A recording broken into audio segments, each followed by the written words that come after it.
Fala pessoal, sejam muito bem-vindos a mais um episódio do EMB Negócios, onde a gente traz grandes personagens, grandes pessoas influentes para falar sobre mercado, para falar sobre empreendedorismo, para trazer um ponto de vista que talvez você nunca tenha ouvido e aqui você evolui muito como profissional. Lembra que o nosso intuito aqui é que você seja um grande empreendedor, um grande líder e tome muitas decisões utilizando a sua capacidade de raciocínio. E hoje vai ser um tema muito especial, inclusive eu já estava tendo uma aula aqui antes, uma baita de uma aula, que a gente está trazendo o Dr. Júlio Caires, que é advogado, especialista em direito empresarial, tributário, patrimonial, trabalhista, societário, atuou em campanhas de grandes políticos, a gente vai falar um pouco sobre isso também, então tem muito para trazer para a gente. Muito prazer, doutor. Obrigado. Prazer é meu, Fábio. Obrigado por ter vindo. Prazer é meu e satisfação poder falar de um tema tão importante da sociedade e aqui contigo, né? Um canal de comunicação tão prestigiado. Obrigado pela oportunidade. Obrigado, doutor. Para a gente começar aqui já trazendo os pontos para o empreendedor, você é advogado, eu coloquei aqui também, é contador também, né? Contador. Sou contador. Advogado. Eu me formei contador primeiro, porque na verdade eu fiz contabilidade no curso técnico, que é um curso hoje pouco procurado, mas que no passado era muito fantástico, porque com 18, 19 anos você já é um profissional. Então eu fiz o colegial técnico de contabilidade, me tornei contador, depois eu me tornei advogado. Eu sou advogado há 22 anos e contador há 27 anos. E aí acho que a primeira pergunta é essa, tem um advogado tributarista, tem um contador, o que cada um faz, qual que é a diferença? E o pequeno empreendedor que está iniciando agora, ele tem que ter esses dois, tem que ter um, como que funciona isso? Não, a princípio o pequeno empreendedor precisa ter um contador, é obrigatório, né?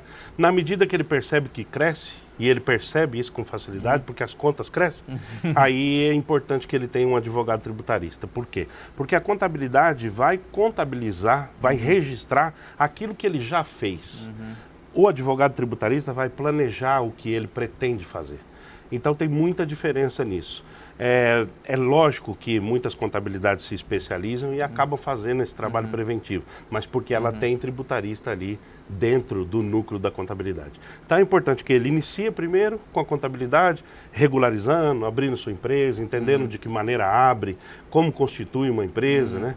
Bem da verdade, eu costumo brincar, e eu falo isso no meu terceiro livro, que é A Sociedade Vive Segundo os Impostos, que ninguém deveria operar com seu CPF, ninguém, de maneira nenhuma. Você abre um CNPJ e opera com ele.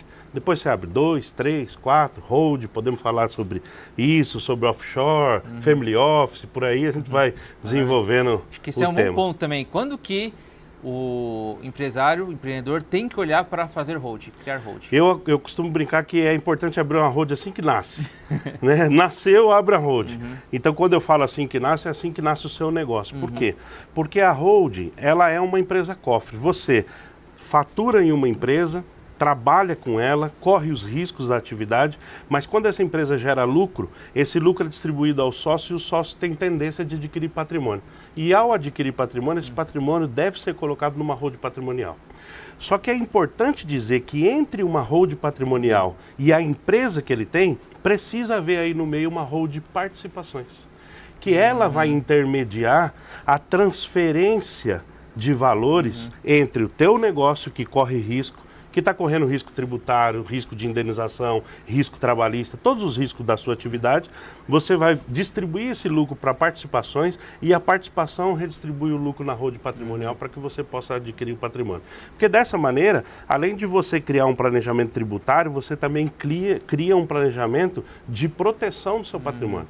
Agora, muitas das vezes o empresário é pego de surpresa, por quê? Porque ele cresce o faturamento da empresa, automaticamente os bancos começam a gerar crédito para ele naquela empresa e com ela ele adquire patrimônio de maneira apressada, financiada, e aí ele se vê muitas das vezes refém de reclamações trabalhistas, de execuções tributárias, de indenizações no seu patrimônio pessoal, porque ele foi levado a adquirir na empresa, porque ali é que havia o crédito bancário. Então eu digo que o empresário que compra o imóvel financiado dessa maneira é porque ele se apressa um pouco. O financiamento imobiliário de 20, 30 anos, ele é um financiamento muito mais adequado para um funcionário, para um seletista que tem aquele ganho regular, do que um empresário que tem chance de exponenciar seu faturamento. Então, se ele se apressa e se vincula com o banco, ele acaba comprando onde ele tem crédito, não onde ele planeja. Perfeito. Isso vai acontecer bastante isso? Demais, o tempo todo. Você vê, às vezes, o empresário restrito no seu patrimônio, sem condições de sair de uma situação difícil por conta de uma penhora trabalhista, de uma execução fiscal de imposto, de uma indenização, etc. E tudo pode acontecer, né? Quando você tem uma atividade, desenvolvendo ela, você está sujeito a qualquer coisa, né? Um desabamento, um erro numa execução de uma obra, um acidente, etc. Né? Eu quero aqui até citar como exemplo, mas já de cara fazer referência de quanto essa empresa é responsável e deve ser elogiada, porque eu conheço eles e eles estão cumprindo com todas as responsabilidades. Agora, na semana passada, nós tivemos um manobrista de uma loja que saiu com uma Ferrari e bateu com ela no muro. Então, eu conheço os proprietários e são pessoas de extrema responsabilidade e estão arcando com todos os prejuízos. Então, observa o tamanho do risco. Você acorda de manhã e, de repente, à tarde, você tem um prejuízo de 3, 4 milhões dentro do seu negócio. Então, não é possível você achar que vai montar um negócio e não vai sofrer prejuízo.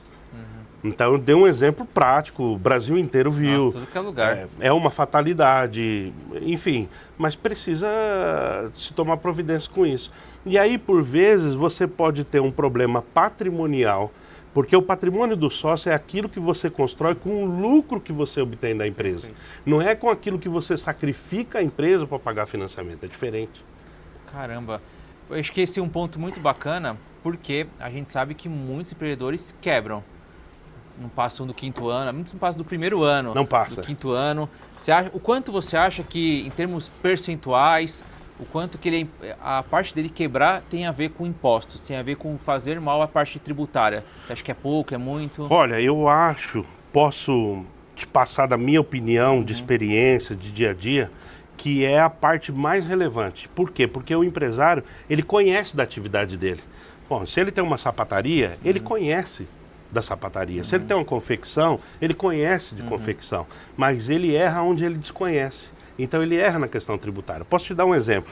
Você adquire uma franquia e o franqueador te concede ali uma expectativa de 5% de lucro, que já é altíssimo para uma franquia. A gente trabalhar muito e aí pega o dinheiro da rescisão e abre uma franquia. Exato. E aí o que acontece? Se você tem uma margem estourada de 5% de lucro e você erra numa alíquota tributária que pode ultrapassar isso com facilidade, você teve um prejuízo sem saber que está tendo esse prejuízo. E esse prejuízo demora a vir, porque a tributação ela é feita depois do faturamento.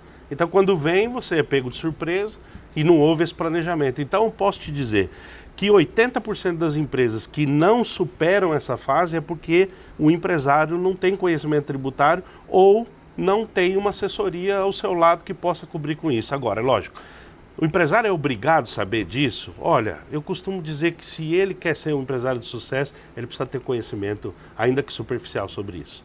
E até vira uma vantagem competitiva. Sem dúvida nenhuma, porque ele começa a escolher os rumos que o negócio dele toma segundo os benefícios tributários que a legislação traz. Então isso traz muita diferença. Eu vou investir mais no meu setor de comércio e indústria ou mais no meu setor de serviço? Se eu tenho essa possibilidade, o serviço é infinitamente menor tributado do que a indústria. Então, aonde eu tenho mais lucratividade? No serviço. E se eu tenho esse conhecimento, eu começo a direcionar a energia do meu negócio para onde eu tenho menos carga tributária. Porque muitas das vezes eu consigo controlar um aluguel, eu consigo controlar uma carga de funcionários, eu tenho outras maneiras de contratar, mas a parte tributária, se eu não direcionar, eu não vou conseguir controlar ela. E todo empreendedor, aliás, a grande maioria, tem pavor quando fala de tributo, imposto, tem um ranço também quando fala de imposto. Ele não quer nem olhar, né? Não quer nem olhar. Mas eu acho que você até trouxe para mim alguns pontos positivos em relação ao nosso imposto. Se quiser trazer para o nosso público, qual que é a parte positiva que esse empreendedor tem que olhar, que às vezes tem no Brasil e não tem em outro lugar? Vamos imaginar o seguinte, a distribuição de lucro numa empresa é totalmente isento. Significa que eu trago o lucro dessa empresa para a minha pessoa física sem pagamento nenhum de tributo. Então, o empresário ele tem a tirada da empresa de duas maneiras. Ou ele tira via Prolabore, que é um pagamento por aquilo que ele trabalha, pelas horas que ele dedica na empresa, e aí sim é tributado. E o restante ele tira a título de lucro. O lucro é totalmente isento. totalmente isento. Então, eu quero abrir um parênteses aí para detalhar isso um pouco. O pequeno empresário que está no Simples Nacional, ele tira lucro de maneira isenta. O médio empresário que está no lucro presumido, ele tira lucro de maneira isenta. O grande empresário que está no lucro real, ele já não prefere tirar lucro. Ele prefere reinvestir na empresa para fazer ela ter um valuation melhor, em busca do equity. Então, olha a diferença. Quando ele entende a questão tributária, em vez dele gerar lucro, que mesmo ele tirando de maneira isenta na pessoa física, ele tem uma tributação maior, porque no lucro real é em cima do lucro, ele direciona a empresa para gerar um valuation maior, uma valorização em busca do equity em vez de em busca do faturamento. Por isso que a gente ouve muito essas startups, unicórnios e outras empresas buscando o quê? Mais a valorização do que o faturamento. Por quê? Porque o lucro no lucro real, embora a distribuição seja isento, o lucro na empresa ali aumenta a tributação. Então é essencial você ter um conhecimento básico de tributação para tocar seu negócio, independentemente de qual atividade seja. Tá, às vezes eu vejo empresário correndo do papo com o advogado, do papo com o contador, porque ele quer ir logo na produção, ele quer falar com o gerente de vendas, ele quer conversar com o CEO, ele quer saber se está vendendo.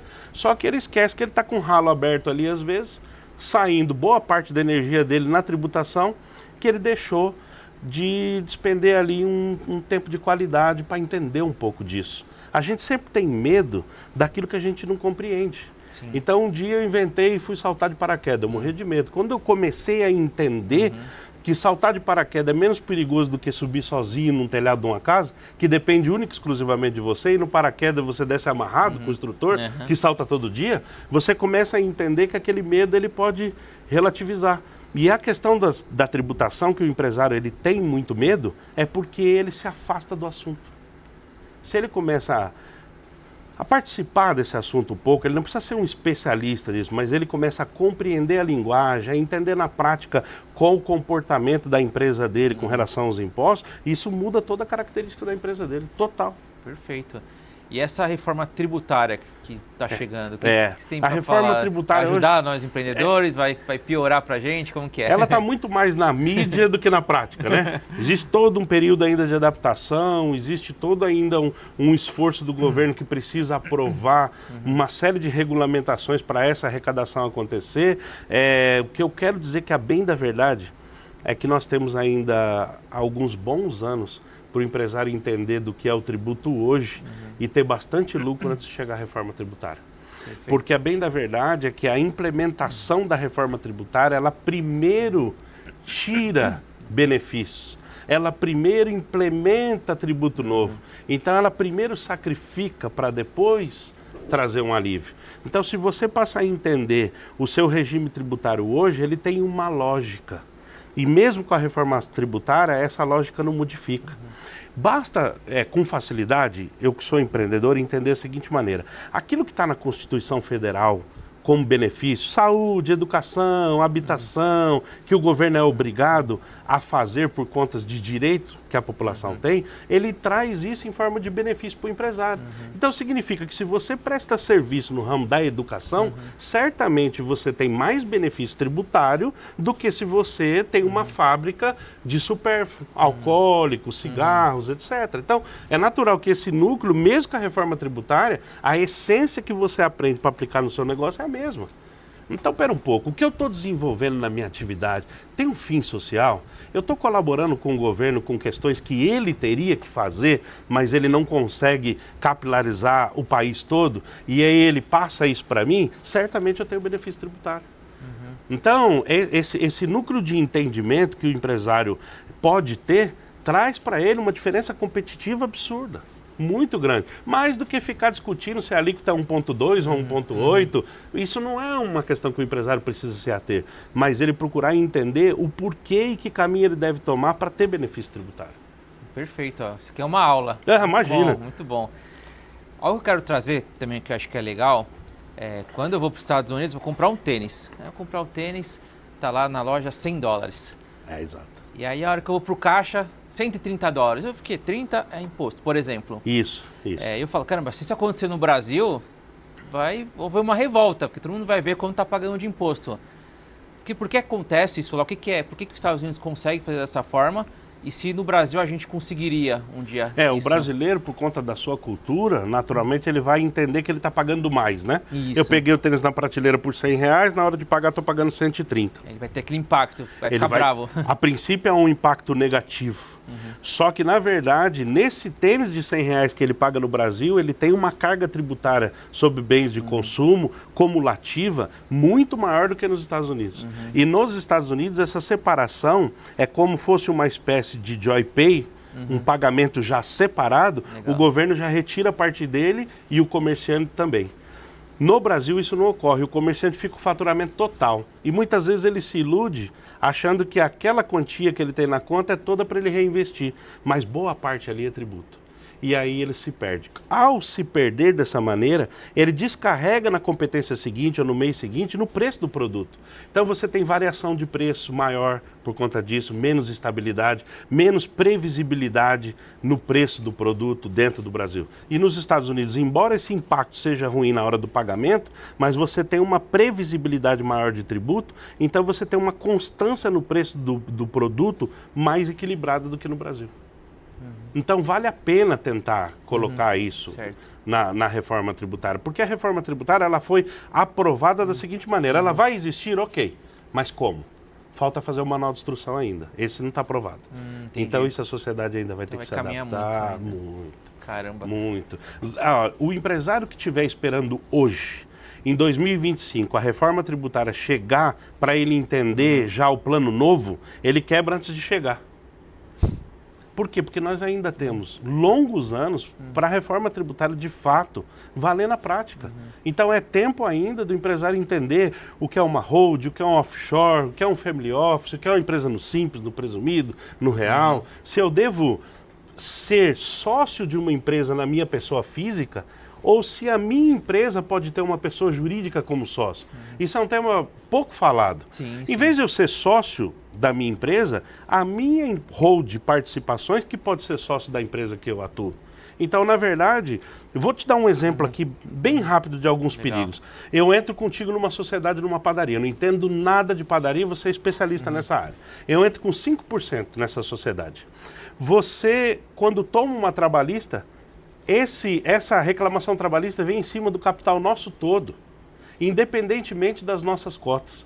Se eu entro com uma empresa de participação, eu tenho mais limitações para chegar no meu patrimônio pessoal. Então é muito mais correto eu participar de negócios com uma hold de participação do que eu participar de negócios com o meu CPF. Que, aliás, eu não aconselho o CPF nem para colocar carro no nome, né?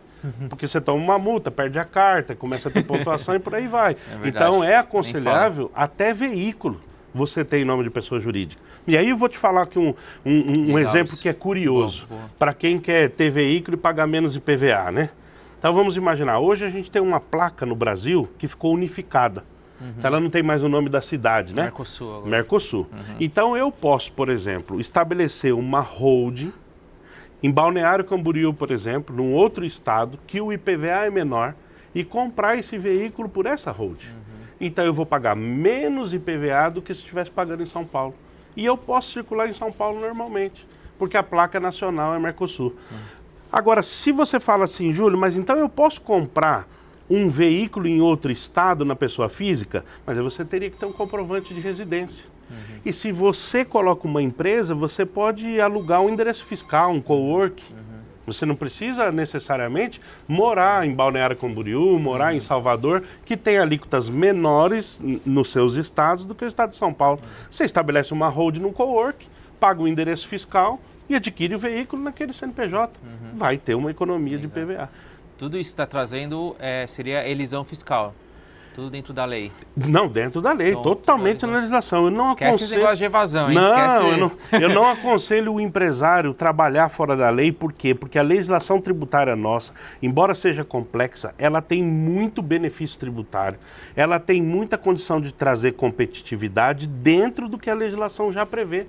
O problema é que não é utilizado. Vou te dar um exemplo simples. O cara tem uma lanchonete, uma padaria. Então ele compra produtos ali, refrigerante, água, cerveja. Esses produtos, eles já são recolhidos impostos lá na fábrica. Certo. Até o preço do consumidor final. Só que aí quando ele recolhe no Simples Nacional, se ele não segrega, se ele não separa, ele paga o imposto de novo.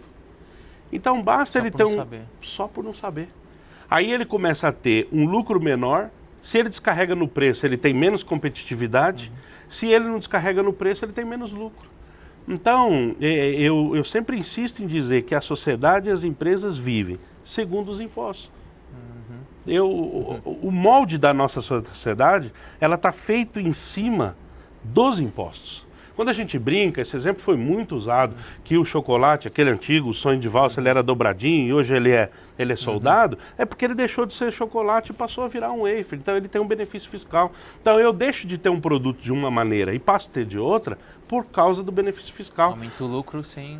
Exato. Sem mexer em custo, sem mexer em nada praticamente. Uma determinada garrafa, ela deixa de ter uma tampa de alumínio para passar a ter uma tampa de plástico ou vice-versa por conta de um benefício fiscal. Então o produto que chega para mim, ele chega diferente daquilo que eu consumia por conta de um benefício fiscal. O nosso benefício fiscal, por exemplo, nos veículos, eles são maiores nos veículos populares e menor no veículo de luxo ou quase nada. Então o que a gente tem mais na rua? Mais veículo popular do que veículo de luxo. Então a nossa sociedade, ela acessa o veículo popular e ela vê mais, ela convive mais por conta dos benefícios tributários. Caramba, acho que até nesse ponto de carro, quando a gente vai para os Estados Unidos, a gente vê o carro sendo vendido, carro, $30 mil um carro e carrão. É. E aqui você não consegue ver e isso. Com tudo, completo, né? Completo, aqui porque o que muita diferença. Por que tem isso? No Brasil, como o sistema tributário, ele é em cima do patrimônio e da produção, é melhor trazer um carro popular sem acessório nenhum, com baixa incidência de imposto e vender os acessórios à parte. Por isso que você vê muito no Brasil um carro que não é completo e que você tem que estar comprando coisa. Nos Estados Unidos a tributação é diferente, é mais vantajoso você vender um carro mais completo porque ele é mais competitivo comercialmente, porque a questão tributária aí ela não está impedindo. Como no Brasil a questão tributária importa muito, você tem um carro que não vem com nada para depois ele incluir acessórios. Aí existe montadoras que procuram negociar com os estados quando vêm no Brasil para ter benefício, para conseguir trazer um carro mais completo. Você trouxe até a questão da montadora, eu tinha perguntado para você, hoje o Brasil não fabrica, é só montagem. Agora recentemente a gente teve notícia da BYD comprar a fábrica da Ford para montar um carro BYD e não fabricar, porque fabricar tem uma incidência de imposto, montar tem outra. Então, o que o Brasil faz, cria dentro do Brasil, essas montadoras são uma linha de montagem e não a fabricação, porque é diferente a forma de tributar. Então, mais uma vez, o produto chega na mesa do brasileiro, no consumo do brasileiro, de acordo com a tributação. Até você trouxe o caso da BYD, e a gente pode até estender para as outras chinesas. Quanto que esses chineses impactam o Brasil? E até falando das partes de impostos mesmo, eles são mais competitivos por causa de impostos também? São mais competitivos por causa de impostos, porque eles têm uma produção menos onerosa no país de origem deles e uma negociação de importação com o Brasil boa nas alíquotas. Então, a parte brasileira que é pesada é a produção. Então, ele produz fora. E ele importa, traz para dentro do Brasil com uma alíquota menor, aí ele tem mais competitividade do que quem está produzindo aqui. Legal. Ainda de carro, você também comentou... E não é só isso, tá? A carga tributária da mão de obra, a carga tributária trabalhista lá fora é diferente do que no Brasil. Então, nos Estados Unidos, por exemplo, não tem 13º, não tem férias, não tem essa incidência tributária que nós temos aqui no Brasil. Então, a mão de obra nossa também é mais cara. Existe uma finalidade social de proteger o trabalhador, ok, isso é uma questão a ser discutida, mas isso encarece a mão de obra pra caramba. E, consequentemente, encarece o produto. Isso aí é um outro assunto que a gente pode depois trazer um pouco mais para cá, porque tem muita coisa que atrapalha realmente o crescimento de uma empresa. Mas ainda no assunto de carro, você até comentou para mim, e algo que eu não sabia, vai ter uma mudança também para os PCDs. Vai. A reforma tributária, ela estabeleceu agora em 2026 que o benefício tributário é só para os veículos que realmente forem adaptados para o deficiente.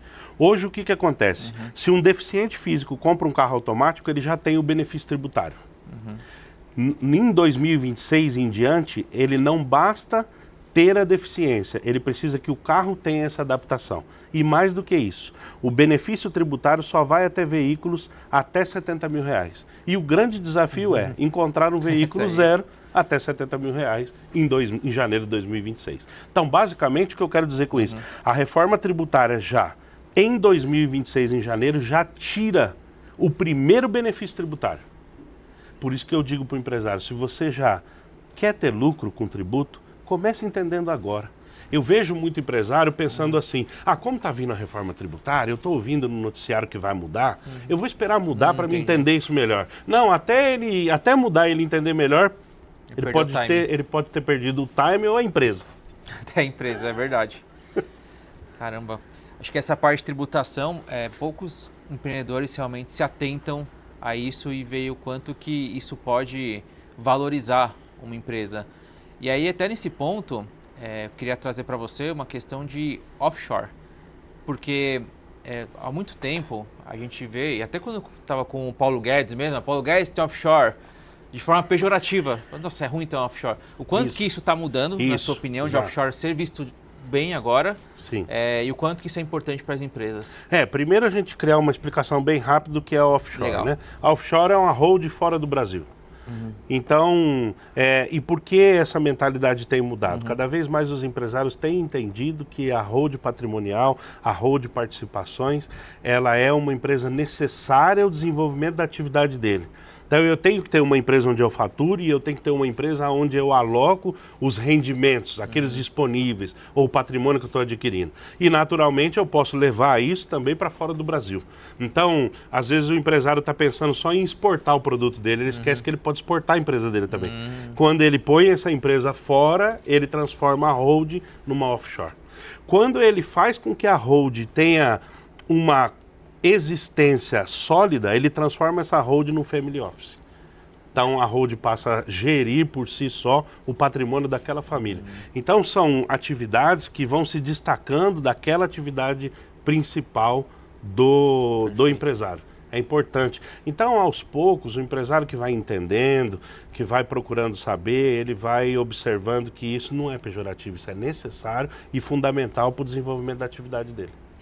Quanto que você, até para dar um conselho para os empreendedores, quando você vê empresas quebrando por evasão fiscal?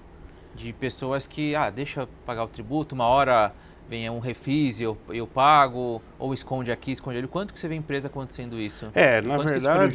Na verdade, o empresário que ele faz isso, ele não consegue precificar o produto dele ou serviço. Então o imposto quando veio não estava na conta dele, então ele vai deixando. Então, na verdade, o negócio dele não tem estrutura nem para ser vendido, nem para ter interesses externos. Então, ele tem grande dificuldade. Agora, a gente também não pode aqui penalizar ou interpretar mal aquele empresário que muitas das vezes ele cai de paraquedas dentro do negócio, ele recebe aquele negócio da família, ele está sucedendo pai e mãe que já é do negócio e ele já pega o negócio dessa maneira. Então ele vem embolando isso, jogando essa questão tributária para frente, porque muitas das vezes, quando a Receita Federal propõe um sistema de parcelamento com benefício, aparenta para o empresário que é melhor pagar o tributo atrasado do que em dia. É melhor pagar o tributo atrasado do que em dia errado. É verdade. Se você está pagando o tributo em dia errado, é melhor pagar atrasado. Como seria pagar em dia errado? Quando você está pagando a tributação incorreta da sua empresa, não está procurando a tributação certa. É melhor pagar atrasado. Por quê? Porque o juro do tributo é menor do que o juro bancário. O juro do tributo é menor do que o juro do capital de giro, do cheque especial, do cartão de crédito que você pode usar na sua empresa. E sem contar que lá na frente você pode pagar o tributo com desconto de juro e multa, coisa que o banco não vai te conceder. Então, o pagamento do tributo em atraso, quando o empresário já encontra nessa situação, ele não é ruim, se ele souber fazer da maneira correta. Aí você tem diversas maneiras de fazer esse parcelamento, com benefício, através de um advogado tributarista, ele encontrar a melhor fase do seu débito para fazer esse parcelamento, porque o governo também ele se interessa por arrecadar.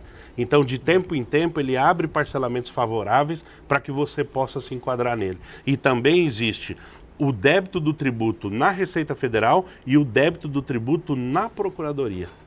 Então, o que é isso? Eu devo uma mensalidade escolar. Eu devo a mensalidade lá na tesouraria da escola ou eu já devo a mensalidade lá no jurídico da escola? Quando eu devo a mensalidade lá na secretaria da escola, eu posso ter um determinado tipo de desconto. Quando eu já devo essa mensalidade dentro do jurídico da escola, eu posso ter um desconto diferente, maior ou menor. Então, na Receita Federal é assim. Quando o débito está na Receita Federal, é ela que pratica as maneiras de receber. Quando o débito está na Procuradoria, é como se estivesse no jurídico da Receita Federal para ser recebido. Então, isso tem diferença. A Receita Federal, muitas das vezes, ela não consegue, não pode dispor de determinado benefício para receber. Mas quando já está na Procuradoria, pode. Vou te dar um exemplo para ficar mais simples para a turma entender. Eu tenho um débito no condomínio. Só que o síndico, ele não pode me dar um desconto no condomínio porque ele está afetando os outros condôminos. Aliás, aquele crédito não é do síndico. Mas se esse débito do condomínio não está mais sendo devido no condomínio e está no jurídico, por exemplo, numa ação judicial, ele pode, por força de uma ata condominial, conceder desconto para receber isso no jurídico. Então, olha só como o débito faz diferença dependendo de onde ele está. Se ele está ali no condomínio, muitas vezes o síndico não pode propor esse desconto. Mas se está no jurídico, se já está judicialmente ajuizado, ele pode fazer. Na Receita Federal também é assim. E muitas das vezes o empresário não sabe distinguir se o débito dele está na Receita ou na Procuradoria, na dívida ativa, se já está em fase de execução, se já pode penhorar um patrimônio dele ou não. Acaba sendo complexo e ele acaba se afastando, né? Afasta, o empresário afasta. E tudo que você se afasta e não tem conhecimento é uma tendência maior de gerar medo.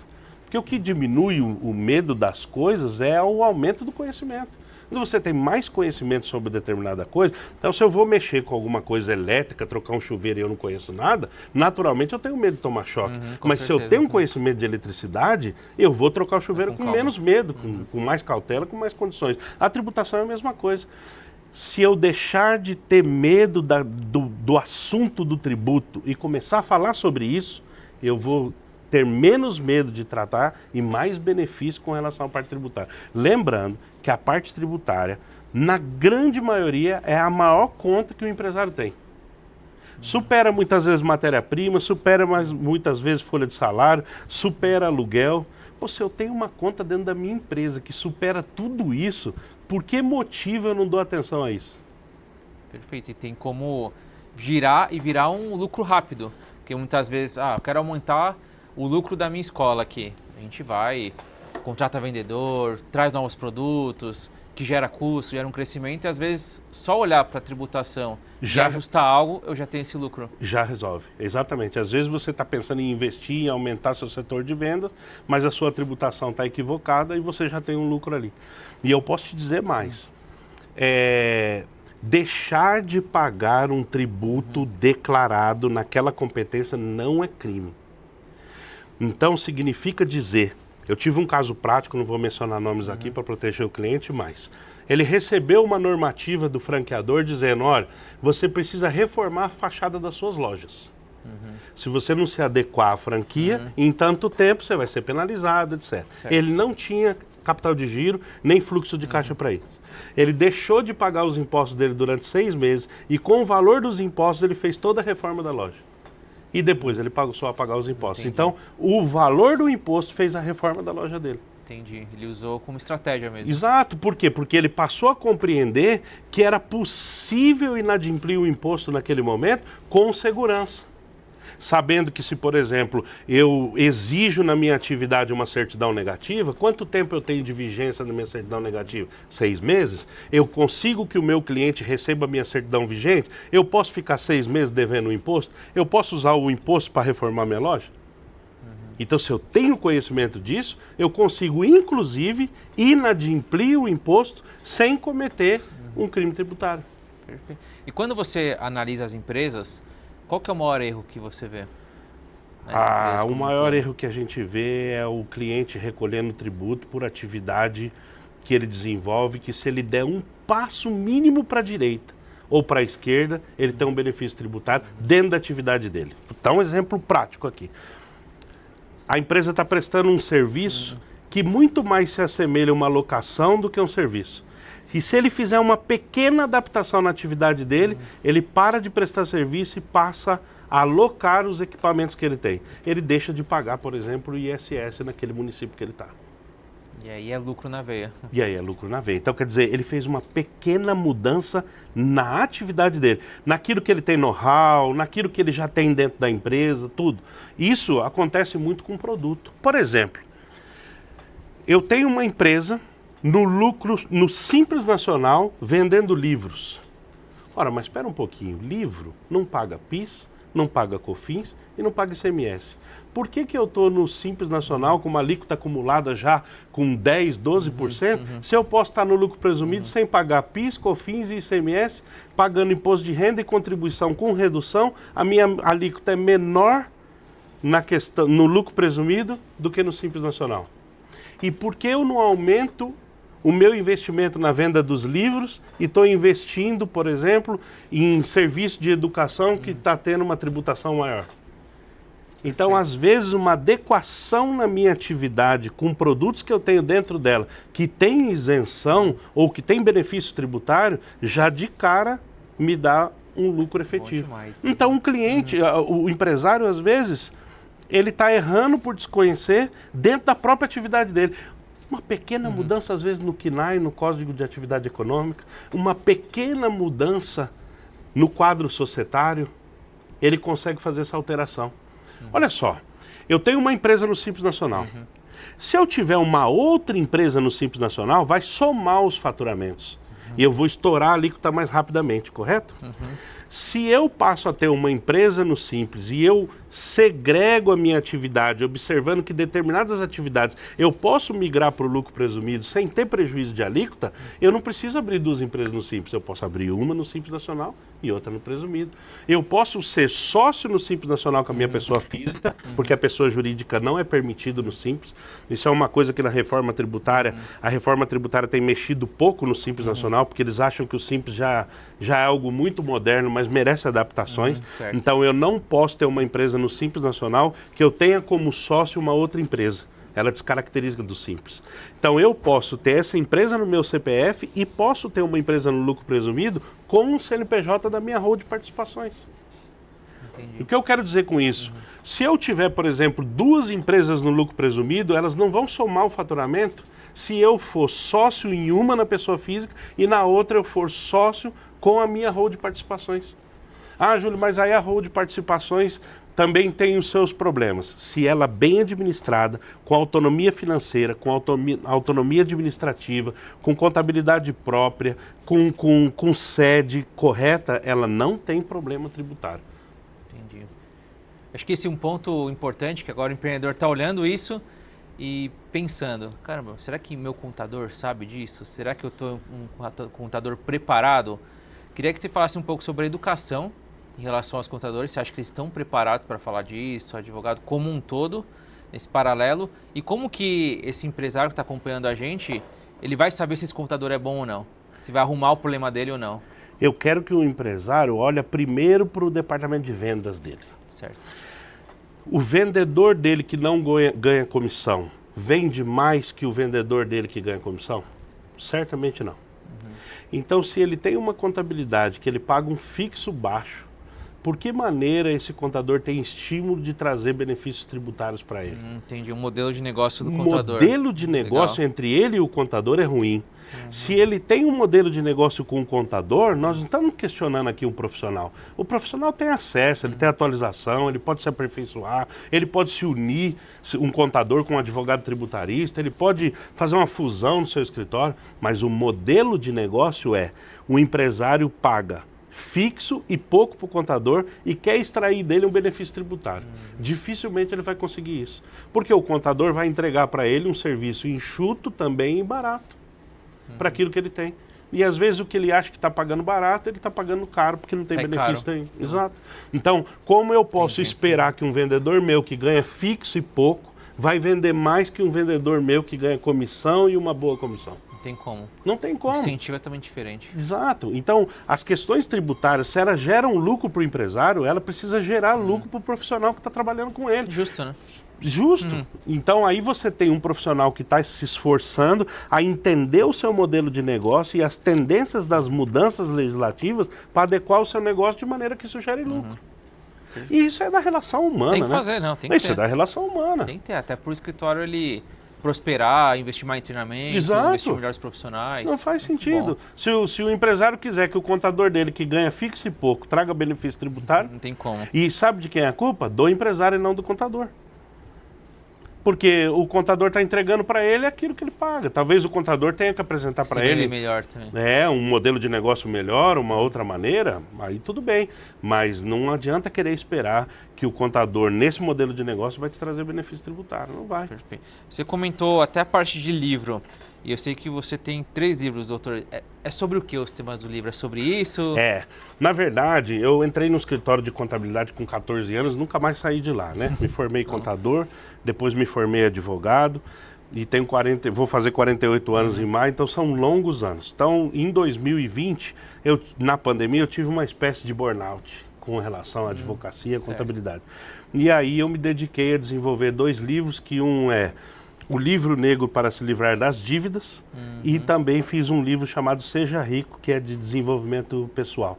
Baseado em obras como Pai Rico, Pai Pobre, de Robert Kiyosaki, e outras obras tão festejadas que falam de finanças e desenvolvimento pessoal. Eu fiz esses 2 livros. E agora eu terminei, está na gráfica, um livro chamado A Sociedade Vive Segundo os Impostos, que aí é um livro mais técnico, mas que eu procurei usar um linguajar simples, fácil, para que o empresário possa entender e começar a aplicar de imediato na empresa. Logo vai estar disponível aí, nós vamos fazer um lançamento bem bonito, se tudo der certo, aqui no Conjunto Nacional na Paulista. Show de bola. Agora eu quero trazer um ponto que eu comentei no início aqui da nossa conversa. Como que você foi parar na política? Na verdade, eu fui parar na política com 8 anos de idade. Meu pai saiu candidato a deputado estadual em 1985. Então faz muitos anos que eu vivo política dentro de casa. Depois, naturalmente, trabalhando com contabilidade e advocacia tributária, societária, trabalhista e outras atividades que envolvem as empresas, eu entendi que é necessário a política para aprovar leis com benefícios, leis que ampliam, leis que limitam. Então, não tem sentido você desenvolver uma advocacia, uma contabilidade preventiva, colaborativa ou participativa de uma empresa sem conhecer da política ou sem participar dela efetivamente. Então, os caminhos políticos, eles são parte da solução dos litígios dos nossos clientes. Porque com ele você faz parte da discussão do que há de vir e não você passa a seguir aquilo que já foi aprovado. Então não tem como você separar a política do direito tributário, do direito societário, não tem como. Recentemente nós tivemos uma alteração que parte da política do Código Civil, que o Código Civil atraiu para dentro dele o Código Comercial. Então nós tivemos várias mudanças de sociedade, de quadro societário, de como compor, de que maneira fazer. Nós tivemos sociedades, por exemplo, que eram abertas e registradas seus contratos sociais no cartório, que passaram a ser registrados na Junta Comercial.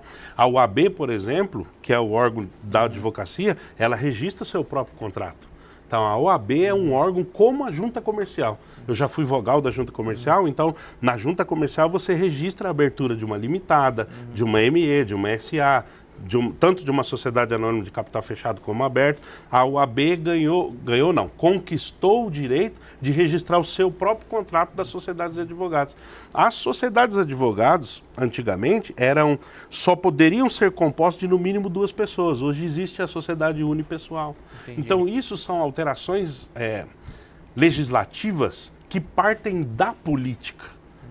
Então, não tem como separar uma coisa da outra. Não tem como separar uma coisa da outra. E até trazendo um ponto, você participa de campanhas de grandes políticos, já participou de várias campanhas de grandes políticos. Já. E como que funciona? Qual que é o tamanho de uma campanha? Quantas pessoas são envolvidas? Por exemplo, vai sair algum prefeito aqui. Quantas pessoas tem por trás só olhando para a campanha? É muita gente? Muita gente, muita gente. Você tem, dentro de uma campanha política, coordenadores, departamento de marketing, gráfica envolvida. É uma empresa mesmo. Logística, é uma empresa. É tanto que quando você se torna um candidato, seja prefeito, vereadora, deputado, o que for, você constitui um CNPJ. É uma empresa. O político, o candidato, ele é candidato através de um CNPJ. Olha um exemplo. Às vezes o empresário quer trabalhar com o seu CPF. O político, quando ele é candidato, ele trabalha com o CNPJ. Ele abre o CNPJ no dia que ele inicia a campanha e ele encerra no dia da eleição. Caramba. Fecha as contas, entrega as contas e encerra o CNPJ. Então o político, ele não se candidata com o seu CPF, ele se candidata com o CNPJ que ele abre. Caramba. Então, muitas pessoas são envolvidas. Já participei de campanha para presidente da República, já participei de campanha para o governo do Estado, para a Prefeitura de São Paulo. A gente participa de várias maneiras. Você pode estar envolvido na coordenação, de maneira formal, como você pode estar envolvido de maneira informal, como você pode ser um simpatizante na campanha. Às vezes você vai sair candidato à presidência da República com uma atuação muito mais forte, por exemplo, São Paulo, Rio de Janeiro, Minas Gerais, mas você tem um simpatizante no Acre, por exemplo, que imprime um adesivo seu, paga do bolso e cola no carro dele. Ele faz parte da sua campanha política. Por quê? Porque ele abraçou a sua causa, ele abraçou a sua bandeira, ele entendeu os rumos que você pretende direcionar e aí com isso ele acabou fazendo parte da sua campanha política também.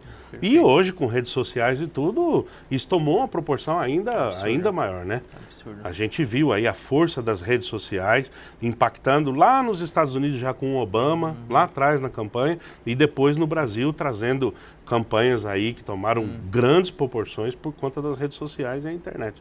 Perfeito. Esses dias eu vi o Marçal numa palestra ele falando, eu não vou contar os bastidores da política, porque se eu contar aqui vocês vão cair para trás, vocês não vão aguentar. É pesado mesmo?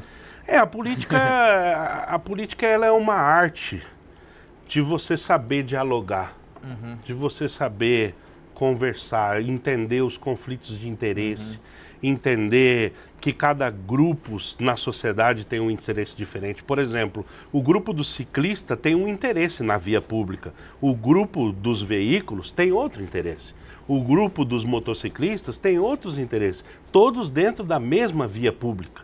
Verdade. Então, você saber dialogar com esses diferentes interesses precisa ter muito jogo de cintura, precisa ser político, por isso dizem, né? Para ser político. E para isso, você precisa aglutinar muitas das vezes uma frente ampla, mais pessoas que representam vários nichos de sociedade. Então, faz parte. Esse bastidor, ele é um bastidor negociável. Para que eu consiga entrar um pouco no seu direito, eu preciso que você também permita.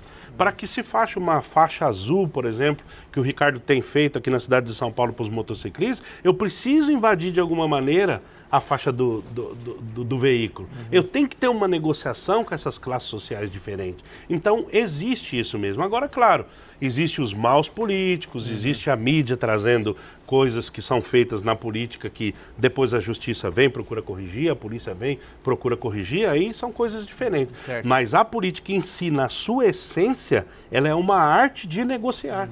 Precisa negociar. Até para que você saia candidato, você precisa ter um partido, você precisa negociar, você precisa ter apoio, precisa ter alianças. Senão você não vai conseguir se eleger ou desenvolver. Porque existe dois caminhos. Você precisa de apoio para se eleger e depois você precisa de apoio para governar. Então, perfeito. Há quem se elege e depois não tem apoio e não governa, e há quem não tem apoio e não se elege.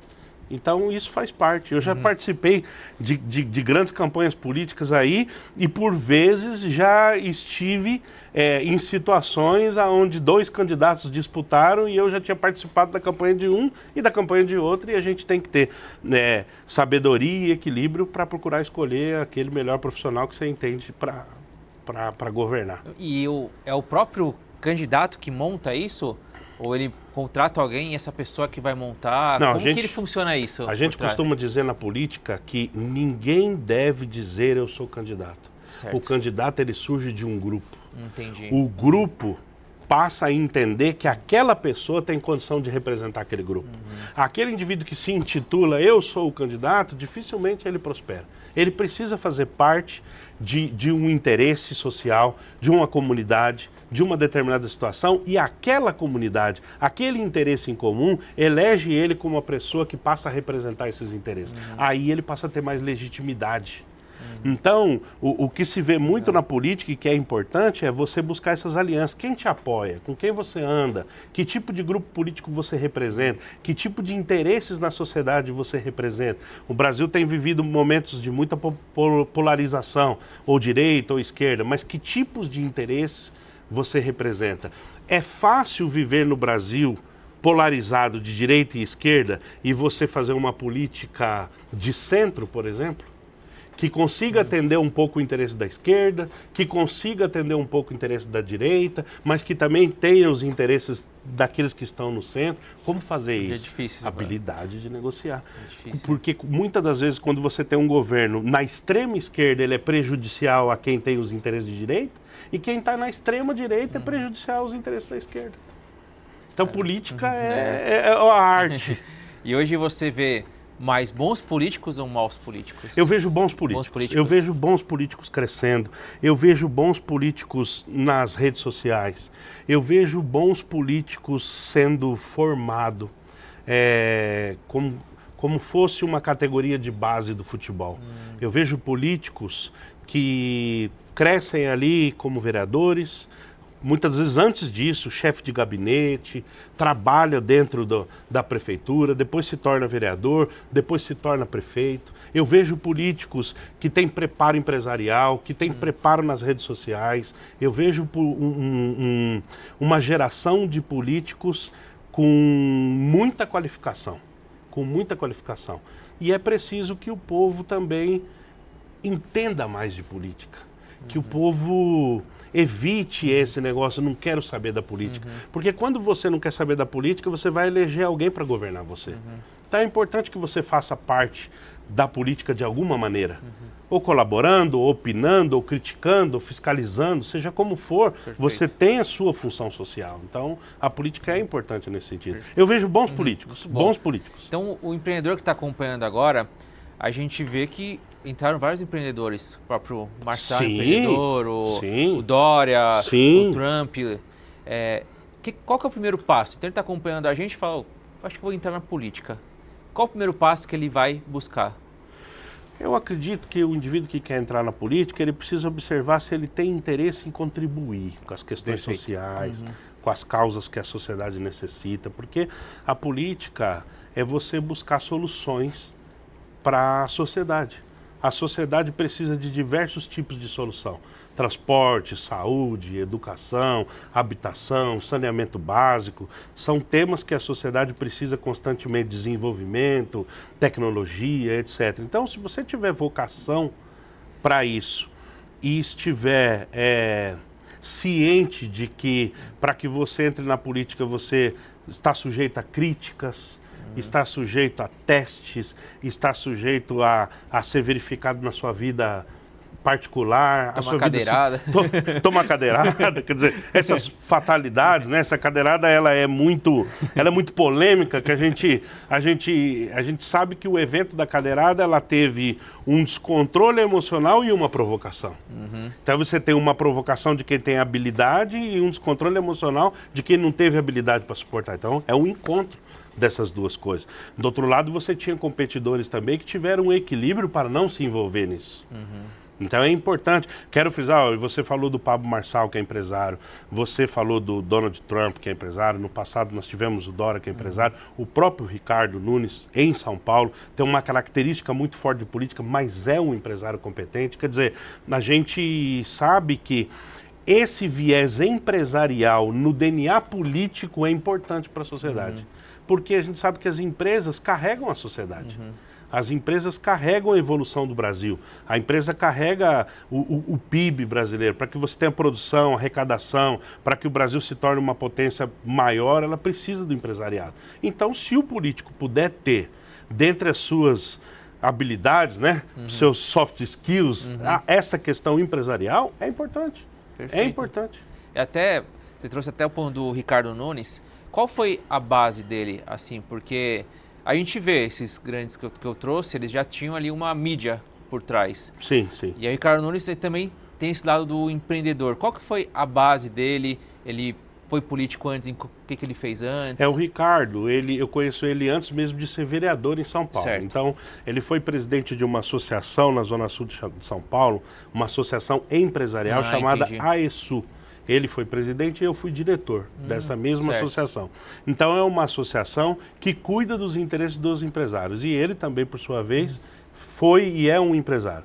Depois ele se tornou vereador, aí reelegeu como vereador, então ele teve uma grande experiência ali dentro da Câmara Municipal, política, e depois ele se tornou vice-prefeito, prefeito e foi reeleito a prefeito. Então ele tem uma trajetória política de experiência, né? E se demonstrou numa campanha muito acirrada, muito competitiva, se demonstrou um indivíduo equilibrado, se demonstrou um indivíduo sereno e um indivíduo que soube dialogar com as diversas classes sociais. Por quê?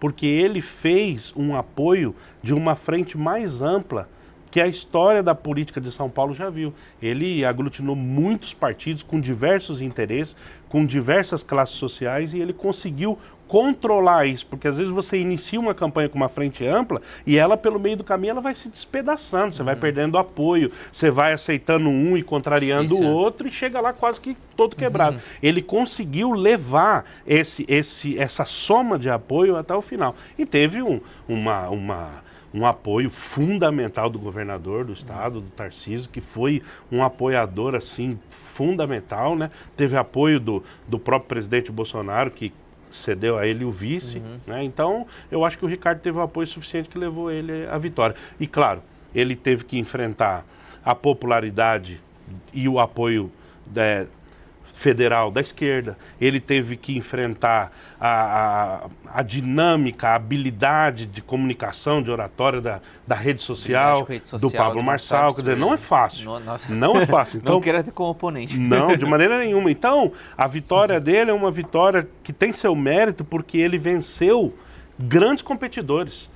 Ele venceu grandes competidores e numa fase de transição política, de tecnologia, de mídia, de rede social, ele precisou se reinventar, aprender a ir para a rede social também, discutir na rede social com quem tinha mais poder de rede social que ele. Então, não é fácil isso. Legal. Não é fácil. Até questão de habilidade política, o quanto você vê o Tarcísio, que a gente trouxe aqui, você acha que ele está crescendo como político? Como você vê a atuação dele aqui? Sim, o Tarcísio tem uma habilidade absurda de negociar politicamente, de ouvir as partes, de entender o interesse social. O Tarcísio tem um DNA de engenheiro que o Estado de São Paulo há muito tempo precisava. Ele é um cara inteligente, de um cara que tocasse obra, que fizesse. É um cara sereno, que sabe explicar para a direita que precisa dialogar com a esquerda para governar, mas sabe dizer para a esquerda que reconhece o apoio da direita para ter sido governador, e você precisa ter um equilíbrio para isso. Você dizer para a esquerda, ó, eu sei que a direita me elegeu. Você para dizer para a direita, olha, desculpa, mas eu preciso falar com a esquerda para concluir essa obra. Não é fácil fazer isso. Então, o Tarcísio tem se demonstrado um político experiente, um político que trouxe a sua experiência de vida para dentro da política, né? Ele não tinha sido eleito ainda um político. E ele tem realmente surpreendido. O Estado de São Paulo tem tido muita vantagem com o Tarcísio à frente disso. Vamos ver o que vai ser, né? Assunto de política a gente vai ter aqui que é muito bom. É um tema que muitas vezes tem que pisar em ovos hoje em dia, né? Ali você vai... Eu acho que tem, mas se você também tiver autenticidade, se você tiver verdade e falar o que precisa ser falado sem rodeios, independente se vai agradar a direita, a esquerda, o centro ou o que for, eu acho que a população quer ver isso. A população quer ver verdade na rede social, a população quer ver isso. Então, eu acho que é possível um político hoje, como é um exemplo do Tarcísio, que foi eleito pelo apoio da direita, ter coragem de negociar com a esquerda para poder concluir obras, visto que o governo federal hoje é dirigido pela esquerda. O que ele vai fazer?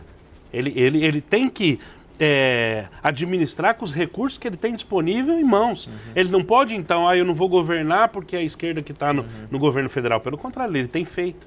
Então, eu acho que isso é um exemplo. O Ricardo também tem feito isso. E que venham outros políticos aí. O Pablo está sempre buscando também esse espaço na política, né? Que eu acho que é justo. Nós tivemos um embate aí nessa última campanha, tá tudo certo, que vença o melhor, mas eu acho que ele saiu fortalecido, e na política é importante você sair maior do que você entra. Então eu percebi que ele entrou num tamanho e saiu maior do que entrou. Então ele alçou voos maiores, ele adquiriu popularidade. Verdade. Claro que a experiência política vem com o tempo, né? A experiência de conciliação dos apoios, que talvez eu acho que isso faltou um pouco para ele ali. O Ricardo teve mais habilidade nesse sentido, mas isso vem com o tempo. Ele é jovem e tem boa capacidade de comunicação e tudo, então é um grande futuro aí. Sair maior do que entrou. Aí a gente vê como que o Datena sofreu bastante, né? O Datena saiu menor do que entrou. Sofreu bastante. Ele entrou forte nas pesquisas e saiu muito baixo pelas atitudes, pela falta de oratória correta ali nos debates. Quer dizer, o público botou uma expectativa alta na marca, que conhece ele, a popularidade que ele tinha, TV, mas depois não viu ele engajado. Não viu ele engajado com a política, né? Então o Datena, nesse caso, ele saiu menor do que entrou. Eu acredito que o próprio Boulos também saiu um pouco menor do que entrou.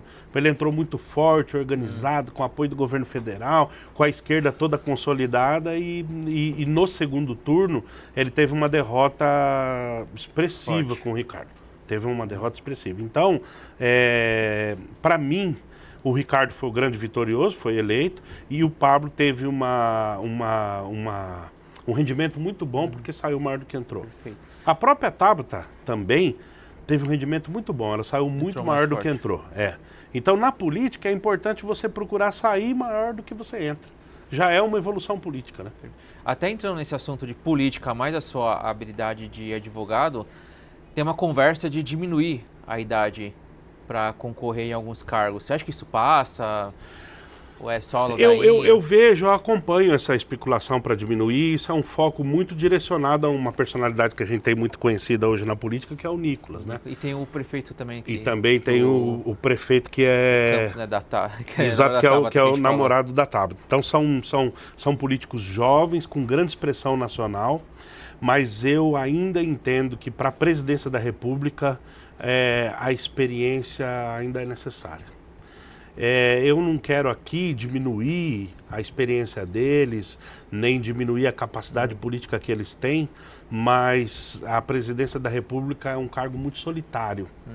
É um cargo que exige vivência numa série de coisas que só a idade pode trazer.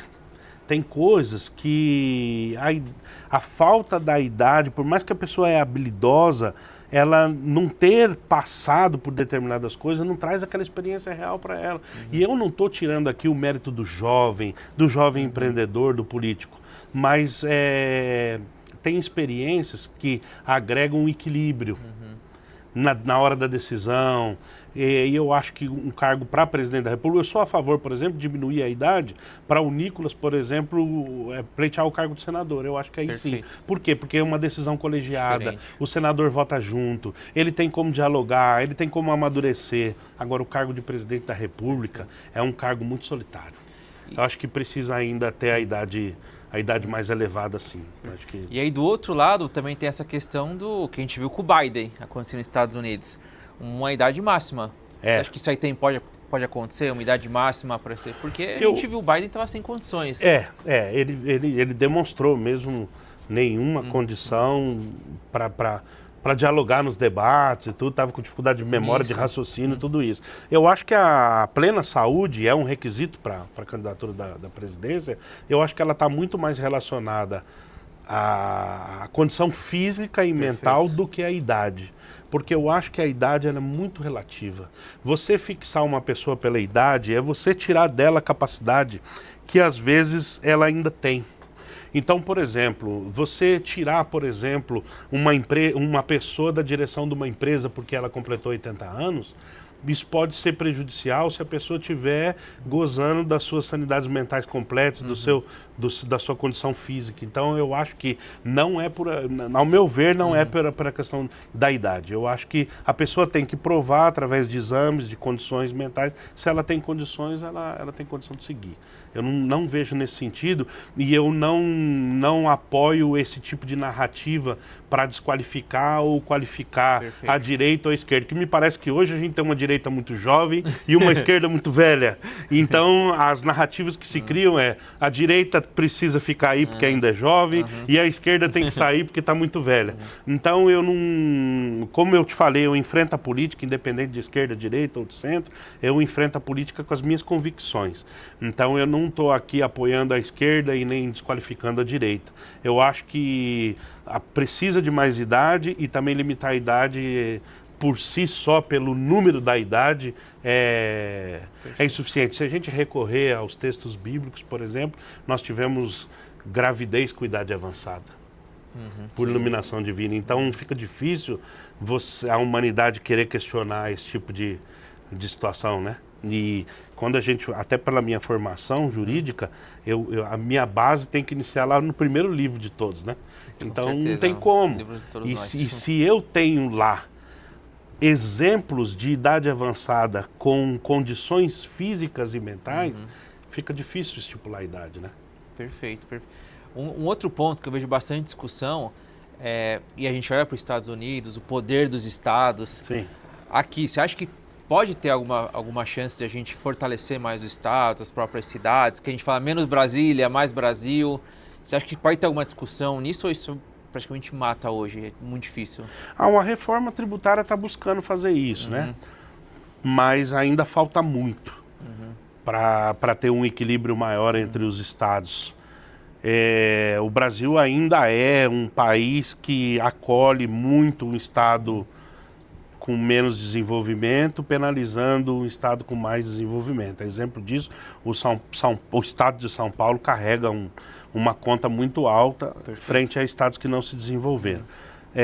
Os Estados Unidos já tem um equilíbrio entre os seus estados muito maior. Mas aí também, mais uma vez, a gente não consegue escapar das questões tributárias. Os Estados Unidos dizem, se vocês querem fazer jogo, se vocês querem fazer cassino, então vai fazer lá no deserto em Las Vegas. Então, com esse benefício fiscal e com autorização legislativa para operar, os Estados Unidos fez o recurso chegar daquele lado. Quando você aplica por um green card, por exemplo, até $500 mil, você não escolhe o local. Para que você possa escolher o estado onde você quer aplicar, você tem que aplicar acima de $1 milhão. Então, os Estados Unidos, ele direciona muito bem, politicamente, os recursos para os estados que precisam. E o Brasil, politicamente, tem essa deficiência, ele é mais solidário, mais acolhedor, mais vamos ajudar quem está precisando, ao invés de cobrar o desenvolvimento. Então, eu acho que isso é muito mais cultural.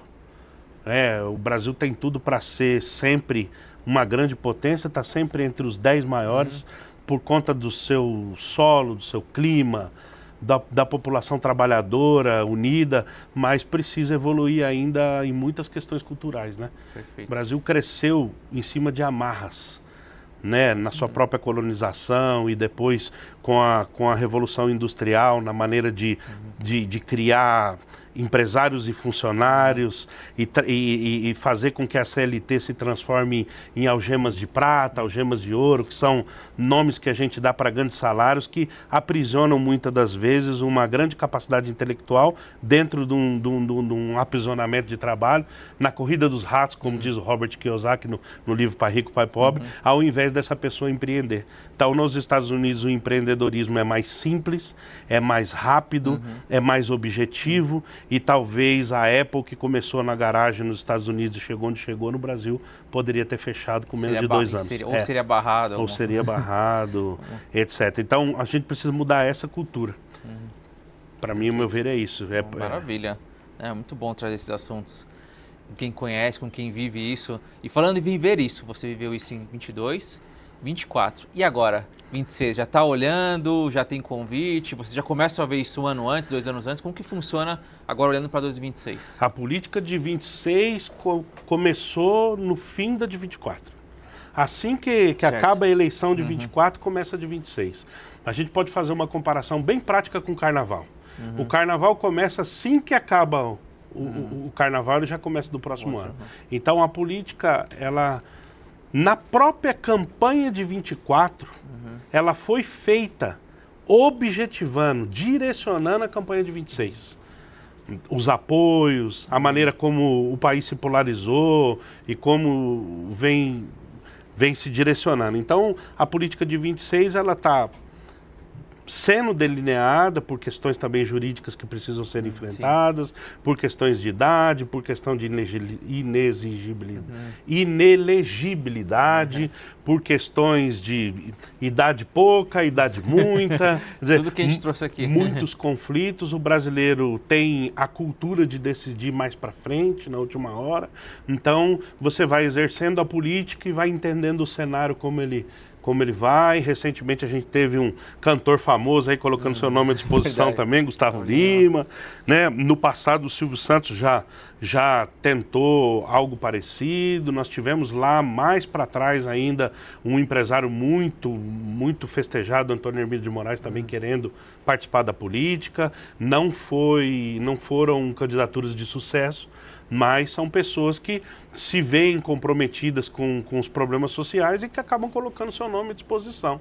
E a gente precisa entender como isso amadurece, porque política não basta só querer ser candidato, você precisa ser eleito pela sociedade que você, pela sua micro-sociedade, para depois você avançar para a macro-sociedade, dentro do seu partido político, dentro da classe social que você atua. Então, não é bem assim colocar o nome à disposição, não. Precisa nascer, precisa vir de um grupo.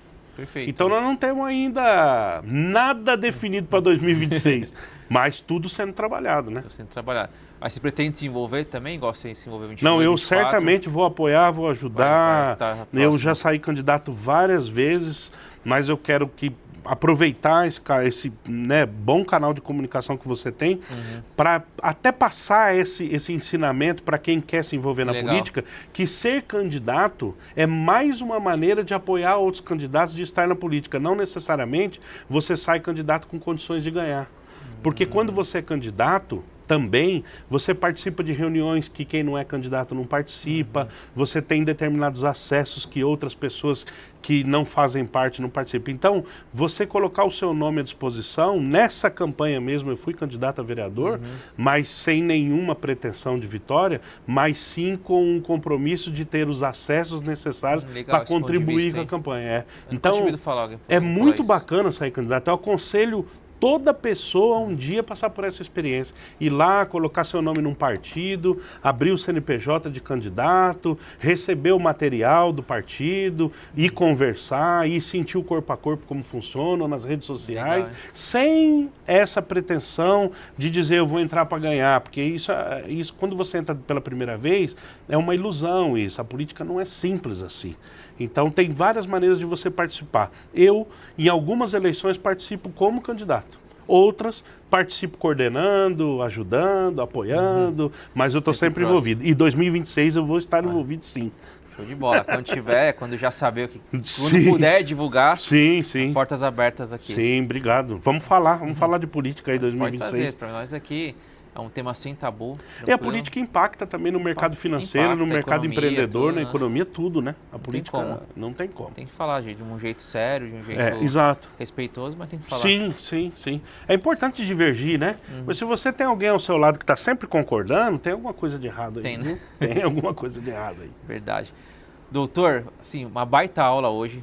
Consegui aproveitar bastante coisa. A gente trouxe bastante insumos e técnicas para os empreendedores, mostramos o quanto que isso é importante, vários exemplos. Então, quem assistir esse episódio, vai atrás do seu computador, vai atrás de advogado tributarista que tem oportunidade, tem ganho ali, provavelmente tem ganho ali.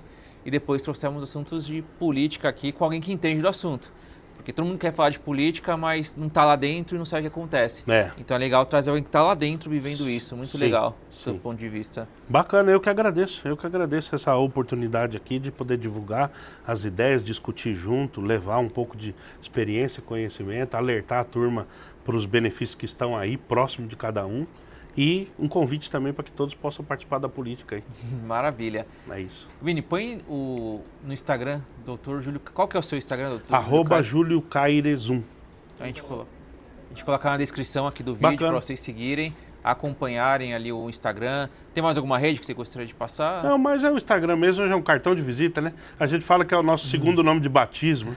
Tá ótimo. O livro também, quando sair... o livro logo vai sair, a gente vai fazer o lançamento aqui, nós vamos comunicar a vocês.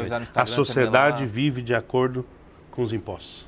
Maravilha, doutor. Muito obrigado. Eu que agradeço. Foi bom demais. Agradeço a oportunidade. E vocês viram que aqui é uma aula com especialistas de verdade que entendem do assunto para você crescer e tomar as decisões de acordo com a sua cabeça, hein?